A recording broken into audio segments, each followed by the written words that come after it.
Hello friends, welcome to Korpanayankan Petti Blooming Petals. அனைவருக்கும் வணக்கம். என் பேர் சானிஷா. அனைவருக்கும் வணக்கம். என் பேர் சுஷ்மிதா. நாங்க ரெண்டு பேரும் ஊராட்சி ஒன்றிய தொடக்கப்பள்ளி கருப்பனாயன்பட்டியில் 5ஆம் வகுப்பு படித்து வருகிறோம். சுஷ்மிதா, நெருப்பு எரியறதுக்கு ஆக்சிஜன் தேவை என்று தெரியவில்லை அனிஷா. இப்ப நம்ம ஒரு எக்ஸ்பெரிமெண்ட் பண்ண போறோம். அதுல நெருப்பு எரியறதுக்கு ஆக்சிஜன் தேவையா இல்லையா என்று தெரிஞ்சிடும். சரி அனிஷா, அதுக்கு தேவையான பொருட்கள் 2 மெழுகுவர்த்திகள், கிளாஸ் டம்ளர், தீப்பெட்டி. வாங்க இப்ப நம்ம அறிவியலுக்குள்ள போலாம்.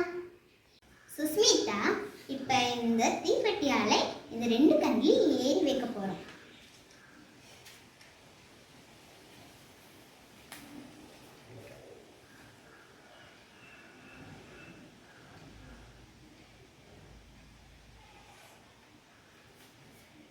இப்போ 2த்தையும் எரி வச்சிட்டோம்.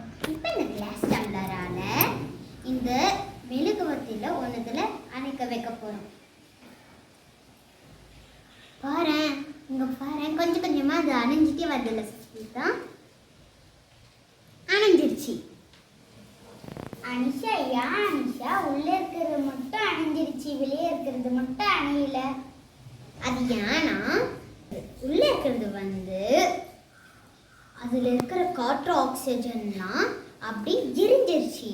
ஆனால் வெளியே இருக்கிறது நம்மளை சுற்றி எவ்வளோ காற்று எவ்வளோ ஆக்சிஜன் இருக்குனால அது அப்படியே எரியுது.